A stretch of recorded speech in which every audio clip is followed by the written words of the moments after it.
सो हे WhatsApp, क्या हाल चाल सभी का। आई होप सभी ठीक ही होंगे।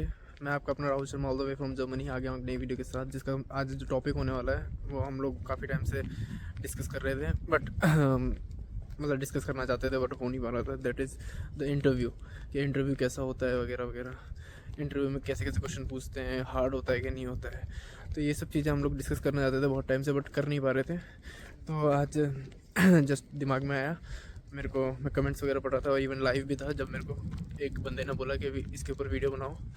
तो तो आज मैं वीडियो बना रहा हूँ, तो वीडियो को लास्ट तक देखना। तो इसमें मैं जितना भी मेरा एक्सपीरियंस था, जो जो जैसे जैसे चीज़ें हुई थी, मैं उसके अकॉर्डिंग आपको सारी चीज़ें बताऊँगा। ठीक है, तो वीडियो को लास्ट तक देखना। तो वीडियो स्टार्ट करने से पहले मैं आप लोगों को सभी एक बहुत बहुत धन्यवाद देना चाहूँगा। लाइक कि थैंक यू सो मच, आप लोग इतना ज़्यादा सपोर्ट किया और अभी तक सपोर्ट कर रहे हो, और ऐसे ही सपोर्ट अपना बनाए रखना। अच्छा अच्छा कंटेंट लेके आता रहूँगा। तो आज का जो टॉपिक है, ये जो इंटरव्यू, इसमें मैं अपना एक्सपीरियंस शेयर करूँगा, ये क्या क्या होता है और कैसा कैसे मैंने लोगों से जब बात करी है तो वो लोग बताते हैं कि एक्चुअली में होता क्या है इंटरव्यू में। जो इंटरव्यू है वो एक्चुअली में सिर्फ़ और सिर्फ पता है क्या है, आपका फ्लुएंसी टेस्ट है कि आपको जर्मन आती है कि नहीं आती है। आपने B1 कर लिया है बट आपको, या फिर B2 कर लिया, आपको आपके पास पर फ्लुएंसी है कि नहीं है। B1 अगर B1 कर रखा तो B1 के लेवल की है कि नहीं है, और अगर B2 कर रखा तो B2 के लेवल की है कि नहीं है। तो वो बस ये चेक करते हैं, ठीक है। बट फिर भी मैं आपको थोड़ा बहुत बता देता हूँ कि कैसे कैसे क्वेश्चंस होते हैं। सबसे पहले अपना फोर्स चलूँ, एक बहुत अच्छा खासा फोर्स चलूँ अपना तैयार कर लो, अराउंड 80-90 वर्ड्स का, ठीक है। तो 80-90 वर्ड्स का अपना फोर्स चलूँगा, आप तैयार कर लो। उसके बाद एक जो क्वेश्चन होता है कि आप आउसबिल्डिंग क्यों करना चाहते हो और इस फील्ड में क्यों करना चाहते हो, ठीक है। ये क्वेश्चन बहुत ज़्यादा पूछा जाता है, ठीक है। क्योंकि मैंने बहुतों से पूछा भी है, वो लोग ये बोलते हैं कि हाँ ये वाला क्वेश्चन जो है ये प्रिपेयर्ड होना चाहिए। तो आप हाउस बिल्डिंग क्यों करना चाहते हो और इस फील्ड में क्यों करना चाहते हो, या फिर इसका दूसरा कोई अगर क्वेश्चन बन सकता है तो वो ये बन सकता है कि जर्मनी क्यों आना चाहते हो, ठीक है। तो आपके पास इसका आंसर होना चाहिए, ठीक है। बाकी नॉर्मल चीज़ें ही पूछते हैं भाई, हॉबीज़ क्या है तुम्हारी, ठीक है। और कभी कभी जो जो ये होता है, अगर तुम अच्छा कर रहे हो तो इट इज़ नॉट नेसेसरी कि आपका जर्मन लैंग्वेज में ही होगा। मतलब थोड़ा बहुत करने के बाद वो आपसे इंग्लिश में भी बात करने लग जाएंगे, ठीक है। इतना ज़्यादा कुछ नहीं होता है, ठीक है। इंटरव्यू इन द एंड, अगर आप थोड़ी अच्छी चीज़ के लिए इंटरव्यू दे रहे हो ना, तो वो उस चीज़ के बारे में भी पूछ सकते हैं। लाइक कि अगर आप इस फील्ड में करना चाहते हो तो आपका इस फील्ड में कोई एक्सपीरियंस है कि नहीं है, आप इस फील्ड के बारे में क्या क्या जानते हो। जैसे कि अगर मान के चलो, अगर आप कुकिंग वगैरह में भी कर रहे हो तो वो आपका इंटरेस्ट पूछ सकते हैं, आपका इंटरेस्ट है कि नहीं है, आपको कुकिंग के बारे में क्या पता है, आपको अगर होटल्स के बारे में क्या पता है, ये सब चीज़ें पूछ सकते हैं। नर्सिंग में कर रहे हो तो उसमें आपसे आपका इंटरेस्ट पूछ सकते हैं कि कैसे कैसे क्या क्या चीज़ें वर्क करती हैं बताओ, ठीक है। पूछ सकते हैं, बट उसका अगर आप बेसिक सा भी कोई आंसर दे दोगे तो वो भी चल जाएगा, ठीक है। इतना ज़्यादा कोई हेक्टिक वाली बात नहीं होती, ठीक है। तो इंटरव्यू में ऐसा इतना कुछ नहीं है, क्योंकि मैंने बहुत लोगों से पूछा जिन लोगों ने इंटरव्यू दिए हैं, ठीक है।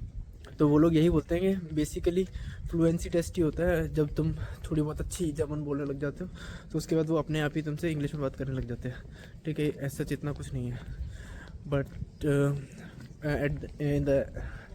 एट द एंड जो चीज़ इम्पॉर्टेंट है वो यही है कि भाई तुम लोग को है ना इंटरव्यू के लिए प्रिपेयर करना पड़ेगा। करो अपने आप को जितना इंटरव्यू के लिए प्रिपेयर कर सकते हो, क्योंकि ऐसा नहीं है कि तुम इंटरव्यू के लिए प्रिपेयर ही ना करो क्योंकि भाई राहुल ने बोल दिया कि ये चीज़ें पूछी जाती है तो ये चीज़ें तैयार कर लो, और क्या और कुछ तैयार करने की ज़रूरत नहीं है। ऐसा नहीं है भाई, मैं बोल रहा हूँ प्रिपरेशन अपनी तरफ से 110% की रखो, ठीक है। बाकी मैंने ये बता दिया कि ये चीज़ें होती हैं तो ये चीज़ें मैटर करती हैं, ठीक है। बाकी और क्या बताऊँ, इंटरव्यू के लिए बोलोगे तो इसके क्वेश्चंस की भी एक वीडियो बना दूंगा कि प्रॉपर, मतलब एक पूरा प्रिपेयर करके एक क्वेश्चंस की भी लिस्ट बना दूंगा जिसमें मैं क्वेश्चंस बता दूंगा वो, और कैसे कैसे उसके आंसर्स करने हैं आपको, मतलब कैसा आपका आंसर होना चाहिए उन लोगों के लिए, वो भी मैं उसके लिए भी एक वीडियो बना दूंगा। बट द थिंग इज़ उसकी ज़रूरत नहीं पड़ेगी। अगर आपने B1 किया तो B1 लेवल के क्वेश्चंस के आप आंसर आराम से कर पाओगे, इतना कोई हार्ड नहीं होगा, ठीक है। और अगर आपने B2 कर रखा है तो B2 के अकॉर्डिंग भी आप रिप्लाई कर सकते हो, ठीक है। बट ये है कि अपने आप को हमेशा बेसिक रखो, ठीक है। जिस चीज़ का आंसर जितना होना चाहिए उतना ही दो। ज़रूरी नहीं है कि उसको भाई बहुत लंबा करना है या फिर कुछ बढ़ा चढ़ा के बोलना है, ठीक है। अगर आपकी हॉबीज़ ये हैं तो हाँ ठीक है, मेरी हॉबीज़ ये हैं, मैंने ये किया है आज तक। ऐसा नहीं है कि भाई मैंने ये भी किया है, मैंने वो भी किया है, मैंने वो अगर उन्होंने ये बोल दिया तो, अगर आपने बोल दिया कि भाई मैं तो इसमें बहुत ज़्यादा अच्छा हूँ, इतना अच्छा हूँ कि शायद मुझे कोई बीट ही नहीं कर पाएगा। तो फिर वो बोलेंगे तो आप होटल में क्यों आना चाहते हो, या फिर नर्सिंग में क्यों आना चाहते हो, या फिर मैकेट्रॉनिक्स में क्यों आना चाहते हो, उसी फील्ड में अपनी कंट्री में कोई जॉब ढूंढो, ठीक है। तो वो ऐसा भी बोल सकते हैं, बहुत सारे होते हैं। बट ये है कि चीज़ों को जितना सिंपल और बेसिक रख सकते हो उतना बेसिक रखो, उसी से ज़्यादा बेस्ट होता है, ठीक है। बाकी तो मैं यही बोलूँगा कि जितना भी है अपना प्रिपरेशंस अपनी 100% रखो, ठीक है। कभी भी ये मत सोचो कि हाँ हो ही जाएगा, या फिर ये मत सोचो कि होगा ही नहीं, ठीक है। चीज़ें हो जाती हैं, अपने आप को प्रिपेयर करके रखो। अगर तुमने B1 और B2 जो भी किया है, अगर सच्ची लगन से किया है ना भाई, और मतलब मेहनत के साथ किया है, तो तुम कर लोगे क्लियर, कोई भी प्रॉब्लम नहीं आएगी, ठीक है। क्योंकि तुमने B1 B2 के लिए पढ़ा है ना, तो वो ऐसे ही क्वेश्चन पूछेंगे जिसका तुम रिप्लाई दे सकते हो। ऐसा क्वेश्चन कुछ नहीं पूछेंगे भाई कि तुम करना चाहते हो नर्सिंग और तुमसे पूछ रहे हैं एरोनॉटिकल इंजीनियरिंग का क्वेश्चन पूछ रहे हैं, ऐसा कुछ नहीं है, ठीक है। चलो ठीक है, तो वीडियो को बस यहीं पे करते हैं ख़त्म। Thank you so much for watching this video, ठीक है। अगर वीडियो अच्छी लगी तो लाइक करना भाई, और अगर चैनल पर नए हो तो सब्सक्राइब करो। तुम्हारे भाई का चैनल है यार, सब्सक्राइब करो भाई, सपोर्ट करो जितना कर सकते हो। मिलते हैं एक नई वीडियो में। Thank you so much and love you all.